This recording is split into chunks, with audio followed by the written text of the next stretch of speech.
للعالمين آمنت بالله صدق الله وصدق رسوله النبي الكريم نحن على ذلك لمن الشاهدين والشاكرين والحمد لله رب العالمين.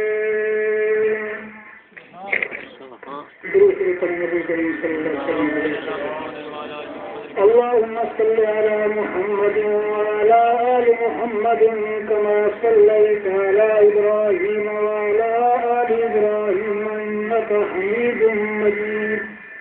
اللهم بارك على محمد وعلى آل محمد كما باركت على إبراهيم وعلى آل إبراهيم إنك حميد مجيد.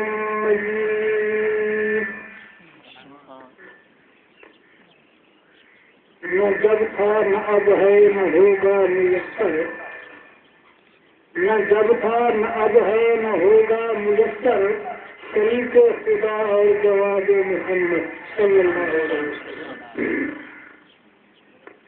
معزز سامعین، دوستوں، بزرگوں، بھائیوں، آپ حضرات کے سامنے رب العالمین کی مقدس مطہر کلام قرآن مجید فرقان حمید میں سے ایک آیت کریمہ تلاوت کی ہے. دعا فرمائیں کہ رب العالمین اس ناچیز کو حق بیان کرنے کی توفیق عطا فرمائے، جانبین طرفین کو سمجھنے کی اور عمل کرنے کی توفیق عطا فرمائے.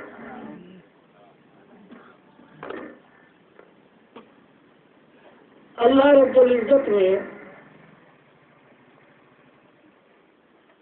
1,24,000 انبیاء علیہ الصلوۃ والتسلیم اس دنیا میں بھیجے.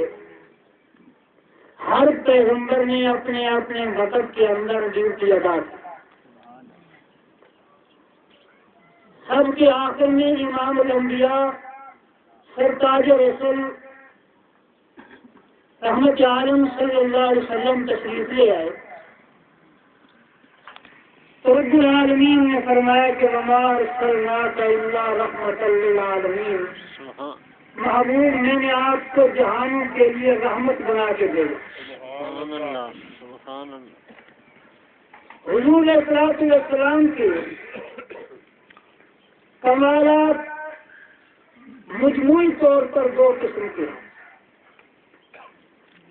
کمالات اسمی اور کمالات جسمی.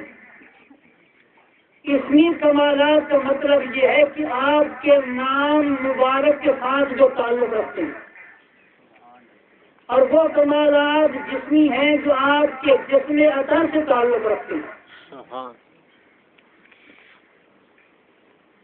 جب ہم جسمی کمالات کے متعلق قرآن کریم کا مطالعہ کرتے ہیں تو رب العالمین نے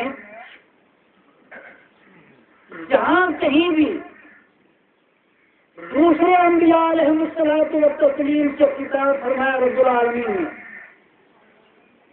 ان کا نام لے کر اللہ نے خطاب کیا.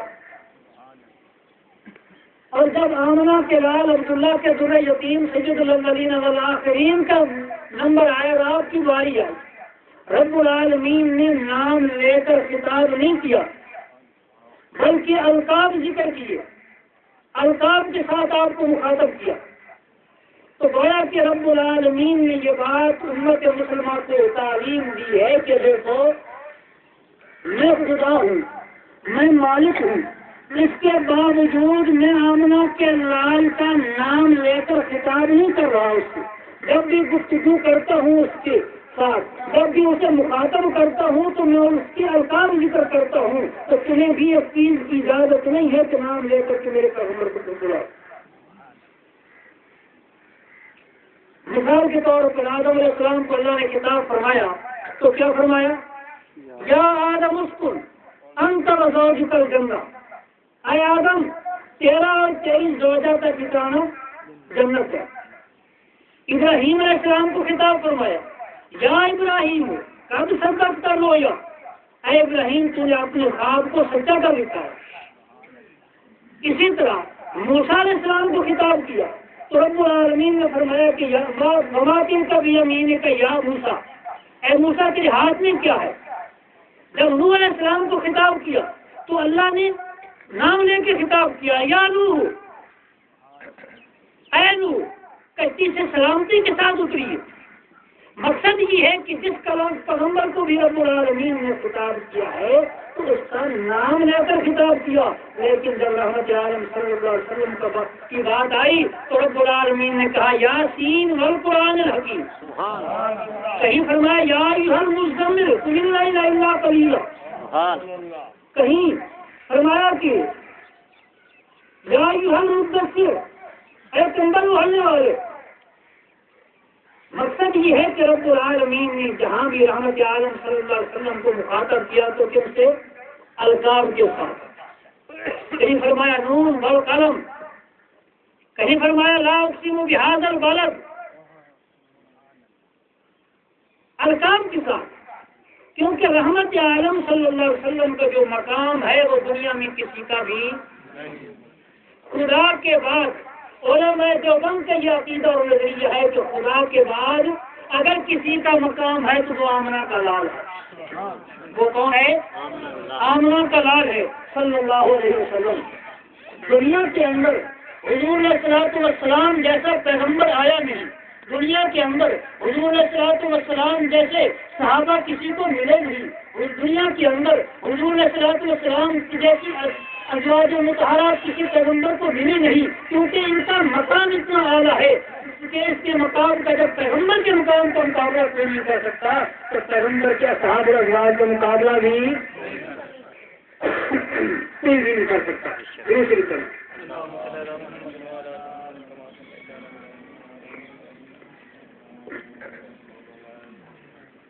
جو مقام رحمت عالم صلی اللہ علیہ وسلم کو اللہ نے عطا کیا وہ کسی کو عطا کیا ہی نہیں ہے۔ اللہ رب العزت نے ارشاد فرمایا کہ اے ایمان والو، یا ایھا الذین آمنوا، اے ایمان والو، لا ترفعوا اصواتکم فوق صوت النبی، میرے پیغمبر کی آواز سے اپنی آواز کو بلند نہ کرو، میرے پیغمبر کی آواز کے مقابلے میں اپنی آواز کو بلند نہ کرو، اگر تمہاری آواز بلند ہوگی تو تمہاری اعمال بیکار کر دی جائیں، کیونکہ پیغمبر کے سامنے اونچا بولنا بھی گستاخی میں شامل ہوتا ہے۔ پیغمبر کی شان کے خلاف ہے کہ تم پیغمبر کے سامنے اونچا بولے، خدا اس کی اجازت نہیں دیتا۔ اللہ رب العزت نے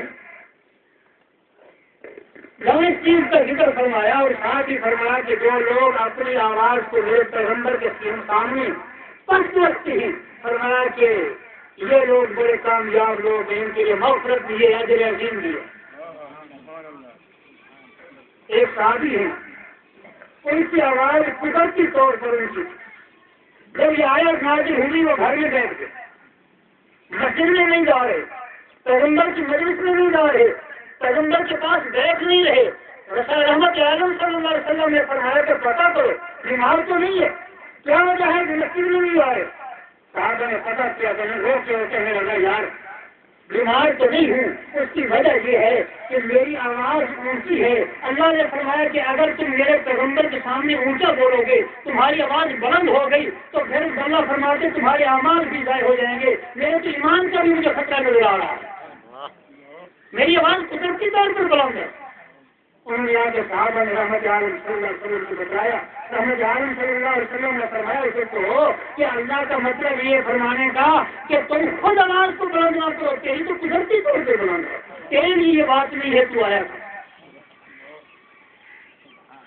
یہ صحابہ کرام کے ذہن میں پیغمبر کا مقام ہے۔ اگر ہم عقیدہ بھی یہ رکھیں کہ حضور ہر جگہ موجود ہے، یہاں بھی موجود، وہاں بھی موجود، پھر ہم چیزیں بھی صحیح سکتے ہیں، گستاخ بنیں گے کہ نہیں؟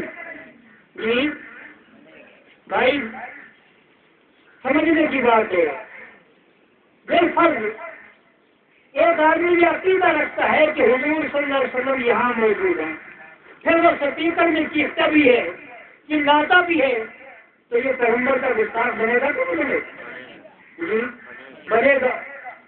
پھر مسلح پہ بھی کھڑا ہوتا ہے، جبکہ پیغمبر کی موجودگی میں نبی کو بھی مسلح پہ کھڑے ہونے کی اجازت ہے؟ ان کی مسلح پہ نبی کی موجودگی میں کھڑا ہو سکتا ہے؟ یا یہ عقیدہ چھوڑ یا پھر قرآن کو چھوڑنا پڑے گا، اسلام کو چھوڑنا پڑے گا۔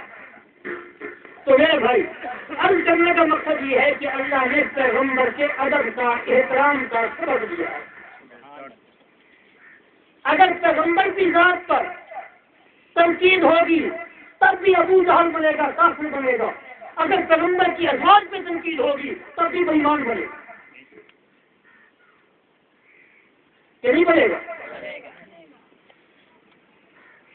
پیغمبر کے صحابہ ہوں یا پیغمبر کی ذات ہو، یہ پیغمبر عام لوگ نہیں ہوتے، پیغمبر محنت سے نہیں بنتا، پیغمبر قلعہ کشی سے نہیں بنتا، عبادت سے نہیں بنتا، پیغمبر بنتا ہے اللہ کی عطا سے، اللہ کے انتخاب سے۔ اللہ نے جسے چاہا اسے پیغمبر بنا دیا، حتیٰ کہ ختم نبوت کی بات آئی، رب العالمین نے عام پیغمبروں کا معاملہ تھا تو نبوت کے لیے جسم کی ضرورت تھی، جب رحمت عالم صلی اللہ علیہ وسلم کی بات آئی تو صرف نبوت نہیں، ختم نبوت کے لیے جسم عطا چاہیے تھا، اس لیے آپ کو جسم کی ساری کائنات سے، سارے پیغمبروں سے اللہ نے آگاہ عطا فرمایا، سارے پیغمبروں سے۔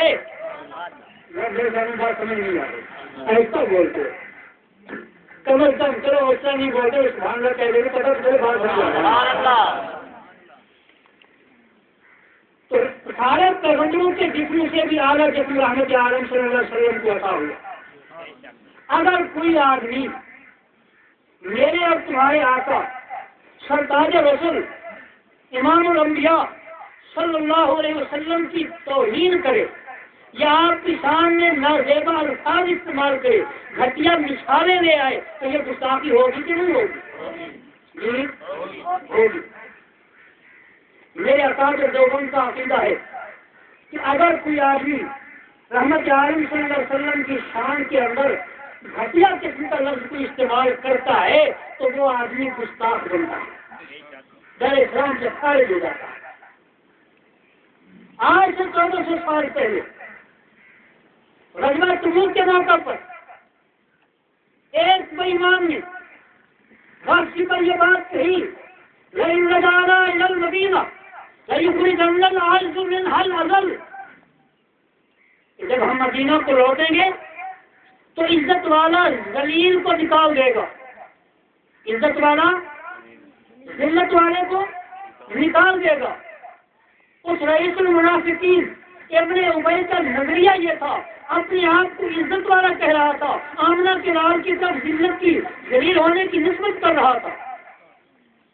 حضور علیہ السلام نے بھی الفاظ سن لیے، اور اس کا بیٹا جو مخلص صحابی تھا اس نے بھی سن لیا، تو اسے بات پہنچی کہ حضور علیہ السلام کی شان میں اتنی جو گستاخی کی ہے، حضور علیہ السلام اسے قتل کرانا چاہتے ہیں، تو وہ فوراً حضور علیہ السلام کی خدمت میں حاضر ہوا، کہنے لگا یا رسول اللہ میں نے یہ بات سنی ہے، اگر آپ چاہتے ہیں کہ میرا والد قتل ہو، آپ کی یہ توہین کرتا ہے تو مجھے حکم فرمائیں، ٹھیک ہے میرا باپ ہے، ٹھیک ہے میرا والد ہے، میرے لیے سب احترام ہے، احترام کی جگہ ہے، میں اپنے ہاتھوں سے اس کا سر قلم کر کے آپ کے قدم میں ڈال دیتا ہوں۔ اسے کہتے ہیں ایمان۔ لا یؤمن احدکم، رحمت عالم صلی اللہ علیہ وسلم کا فرمان، لا یؤمن احدکم حتی اکون احب الیہ من والدہ وولدہ والناس اجمعین، اپنی جان، والدین، اولاد سے سب سے زیادہ جب تک محبت محمد رسول اللہ سے نہیں کرے گا وہ ایماندار نہیں بنے گا۔ جب اس نے یہ بات کر دی، صحابہ واپس ہے اور مدینہ منورہ میں داخل ہو رہے ہیں، اس کا بیٹا مدینہ منورہ کے دروازے پہ کھڑا ہو گیا۔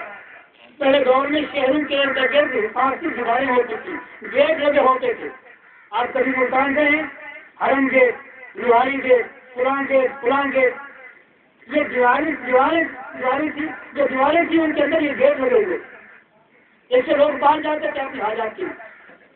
تو مدینہ منورہ کے دروازے سے جو اندر جانے لگے وہ تلوار نکال کے کھڑا ہو گیا۔ اب اس کا والد آیا، اس نے کہا ذلیل پیچھے ہٹ جاؤ، اگر آگے جانے کی کوشش کی تو قتل کر دوں گا۔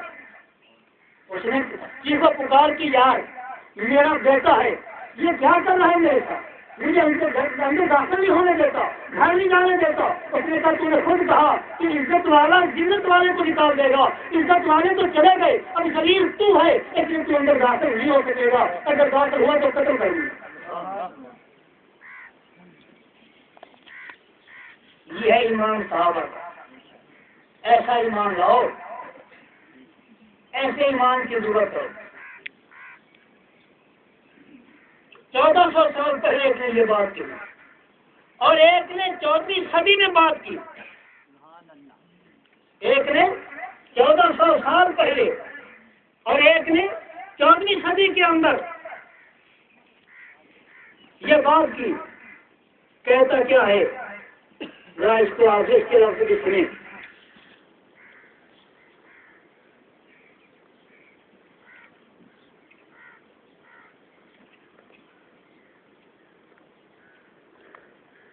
رحمت عالم صلی اللہ علیہ وسلم کی شان مقدس کے اندر گستاخی کرتے ہوئے آپ کی حیات طیبہ کو وہ کن الفاظ سے یاد کر رہا.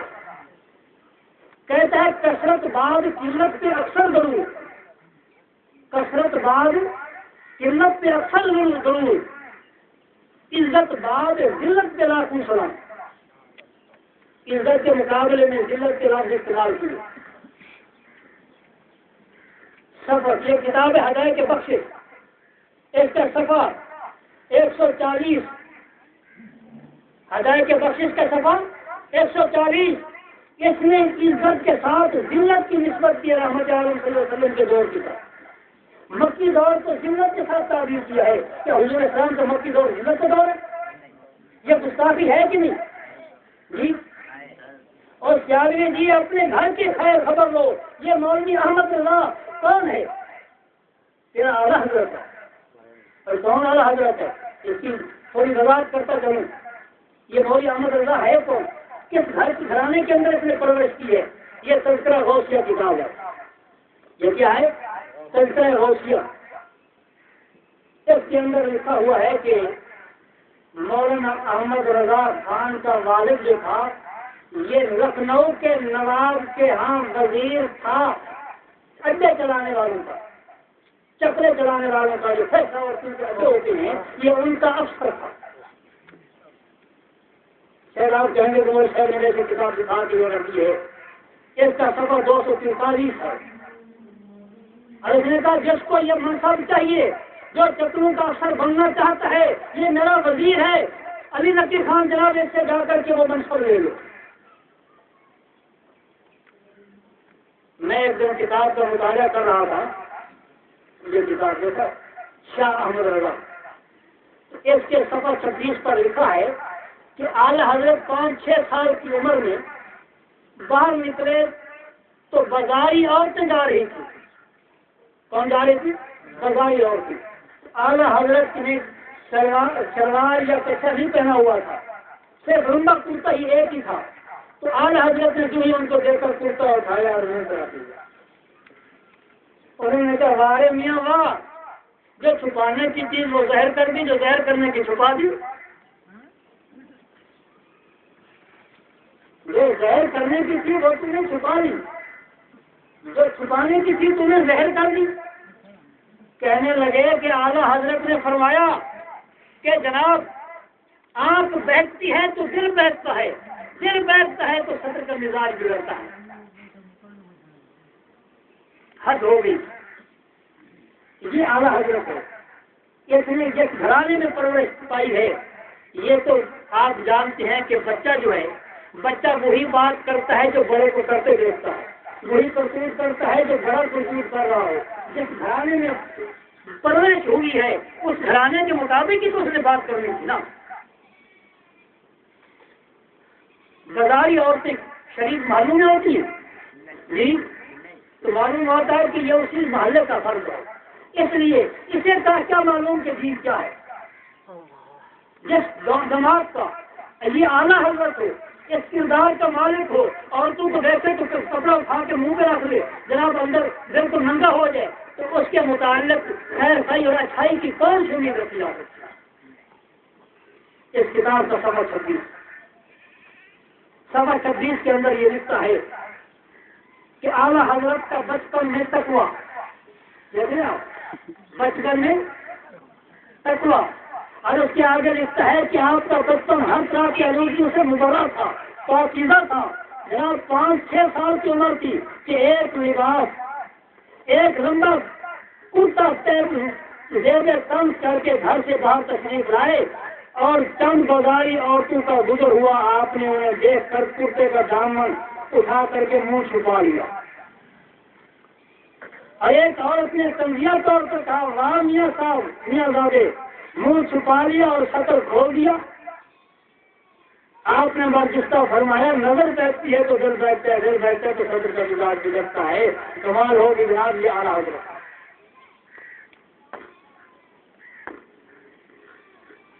اب اصل بات کی طرف آئیے کہ میں عرض کر رہا تھا کہ 1400 سال پہلے ایک بے ایمان نے حضور علیہ السلام کے ساتھ کے لیے ذلت کا لفظ استعمال کیا، اور اس آدمی نے بھی حضور کے لیے، حضور کے مکی دور کو ذلت کا دور کہا کہ یہ حضور کا دور ذلت کا دور تھا مکے والا۔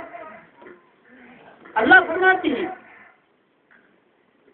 کہ پچھلا سے پہلا دور تیرا والا، دن بدن آپ ترقی درجات کرتے چلے جا رہے ہیں۔ اللہ تعالیٰ آپ کی دور کی تعریف کرتا ہے اور یہ اسے ذلت کا دور کہتا ہے۔ حضور اسلام کی زندگی مبارک کے مکی دور کے ذلت کی زندگی سے تعریف کرتا ہے۔ اس سے بڑا گستاخی ہے۔ ابھی بھی کہتے ہیں کہ ہم عاشق رسول ہیں، نہ جو آدمی حضور کی گستاخی کرے وہ عاشق ہوتا ہے؟ اسے اعلیٰ حضرت کہتے ہیں نا، کہتے ہیں یہ مجدد نیت حاضرہ ہے۔ میں کہتا ہوں ہاں بالکل، مجدد شرک و بدعت ہے اس دور کا، فوج زبان پیغمبر کے متعلق یہ بھی اس نے جملے لکھی ہیں، اس کے اوپر میں نہیں، احمد رضا گجراتی اس فرقہ کا مفتی اعظم وہ جناب وہ حکیم محمد کہتا ہے کہ حضور اسلام کے لیے ہلکے لفظ استعمال کرنا کفر ہے، گستاخی ہے۔ اس بچے کی گھر میں احمد رضا آتا ہے۔ یہ ٹھکانا بڑے شہیر کا بڑا کھڑنا۔ اب یہ دوسرا آپ کے شہر کا آدمی ہے، تحقیقات اشرف جالوی جانتے ہیں، حکیم ریل میں بھی آتا ہے، آپ کے علاقے میں کافی ملتا ہے۔ اس نے یوسف علیہ السلام کی توہین کی اسی کتاب کے اندر کہتا ہے کہ زلیخا کا حضرت یوسف علیہ السلام نے ان کے ساتھ دفاع فرمایا، حضرت زلیخا کے ساتھ، کہتے کہ ان کو کنواری اور باقرہ پایا،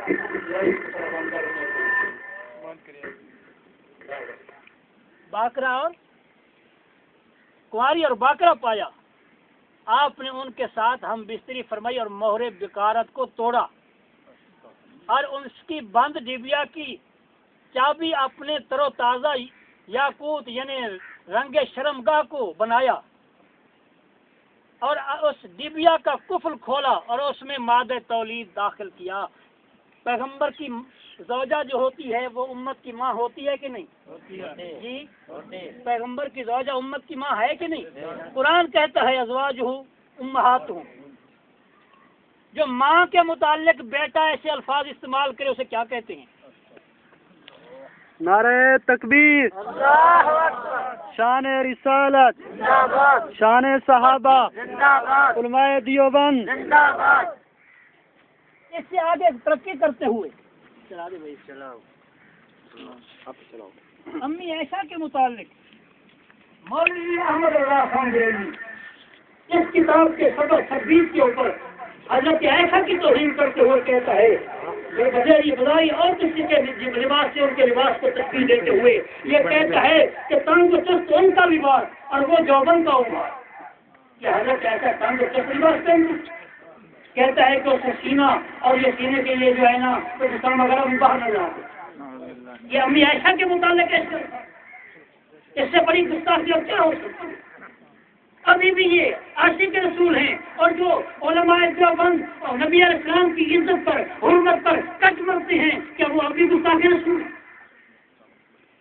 وہ قاسم نانوتوی رحمۃ اللہ تعالیٰ علیہ اس کی قبر پہ خدا کروڑوں رحمت نازل فرمائے، جب مدینہ منورہ کا سفر کرتے ہیں تو 9 میل مدینہ سے دور ہیں، سواری پہ سوار ہیں، روز عصر پر نظر پڑی، فوراً سواری سے اتر گئے، جوتا اتار لیا، تو زخمی ہو رہے ہیں، ساتھی کہتے ہیں حضرت جوتا تو پہن لے. کہنے لگے کہ میں جوتا نہیں پہن سکتا. اس سرزمین پر ہو سکتا ہے کہ جہاں میرا پیر آئے وہاں رحمت عالم صلی اللہ علیہ وسلم کے قدم لگے ہوں, تو یہ میرا ایمان برداشت نہیں کرتا کہ حضور اسلام کے جہاں قدم لگے ہوں وہاں کاظم نانوتوی کو پیر آئے. اور پھر وہ بھی جوتے چلتا, وہ تو ہے گستاخ اور یہ عاشق ہے جو پیغمبر کی روزہ مطالعہ کی توہین کر رہا ہے. کہتے ہیں جی علماء دیوبند کی بارات جو ہے وہ کفریہ لاؤ, ایک عبارت لاؤ جس میں علماء دیوبند نے توہین کی ہو اور واجب مطالعات کی توہین. کبھی پیغمبر کے دور تو قیمت والا کہا جا رہا ہے. یہ تو آمنہ کے لال کی بات ہے. اسی کتاب کے اندر جس کتاب کا صفحہ 64 ہے جناب, اس کے اوپر حضرت یوسف علیہ السلام کا مقابلہ کرتے ہوئے, توازن قائم کرتے ہوئے عبد القادر جیلانی رحمۃ اللہ علیہ کے ساتھ پتہ یہ کیا کہہ رہا ہے. کہتے ہیں روح یوسف سے فضول تر ہے حسن شاہ. روح یوسف سے فضول تر ہے حسن شاہ. پشت آئینہ نہ ہوا نہ بعد روح آئینہ, یعنی شیشے کا پچھلا پاسا جو ہے شیشے کے منہ کے برابر نہیں ہوتا. یعنی یوسف علیہ السلام کے چہرے انور کو, ان کے حسن و جمال کو, جس کے حسن و جمال قرآن بیان کرتا ہے, جن کی عظمت اور حسن و جمال کی قرآن ذکر کرتے ہوئے تعریف کرتا ہے, یہ اس کے منہ کو جو ہے شیشے کے پچھلے پاسے سے تصویر دے رہا ہے, اور عبد القادر جیلانی رحمۃ اللہ علیہ کے چہرے کو شیشے کے اگلے پاسے سے تصویر دے رہا ہے. یہ یوسف علیہ السلام کی گستاخی. علماء دیوبند کے پاس تو اتنا وقت نہیں ہے کہ ان کی گستاخی اور ان کے غلط کو علماء کے سامنے, عوام کے سامنے رکھیں. اور دین کا کام اتنا ہے کہ علماء دیوبند بڑے سے لے کر ادنا تک, چھوٹے سے لے کر کارکن سے لے کر قیادت تک دین کے کام کے اندر مصروف ہیں. رات دن قربانیاں دے رہے ہیں, ذبح ہو رہے ہیں پیغمبر کے مشن کے لیے, جان قربان کرتے چلے جا رہے ہیں. کیا یہ لوگ گستاخ ہیں؟ میرے دوست یہ کتاب ہے, وسیع کی حوالہ پیش کرتا ہوں. یہ کیا کتاب کا نام پڑھا ہے؟ معلم التقریر. اس کتاب والا لکھتا ہے کہ اس نے بھی بہت بڑی بات کر دی ہے جو آپ کے سامنے رکھنا چاہتا ہوں. کہتا ہے کہ اللہ نے آدم علیہ السلام کو بنایا. آدم علیہ السلام سے پہلے نوری مخلوق اور ناری مخلوق جو موجود تھی, یعنی شیطان بھی موجود تھا. تو کہتا کیا ہے, یہ کہتے ہیں آدم علیہ السلام کو پیدا کیا اور سارے نوریوں کا انہیں خلیفہ بنایا, اور یہ اور پیدا فرماتے ہی انہیں تمام ناموں کا علم دیا. فرشتے اور ابلیس جو لاکھوں برس سے پہلے تھے انہیں ایک نئی مخلوق کا استاد بنایا. کیا شیطان جو ہے آدم علیہ السلام کا استاد ہے؟ جو آدمی کہے کہ شیطان آدم علیہ السلام کا استاد ہے وہ کون ہے؟ مسلمان ہے؟ تو وہ عاشق رسول ہے. یہ صرف نمونے کے طور پر چند حوالے آپ حضرات کے سامنے رکھے ہیں. دعا کرو کہ اللہ تعالیٰ سمجھنے کی, عمل کرنے کی توفیق عطا فرمائے. الحمدللہ رب العالمین. لیکن چھوٹی سی پرچی آئی ہے اس کو دیکھنے کے لیے. مولانا صاحب جواب دیں.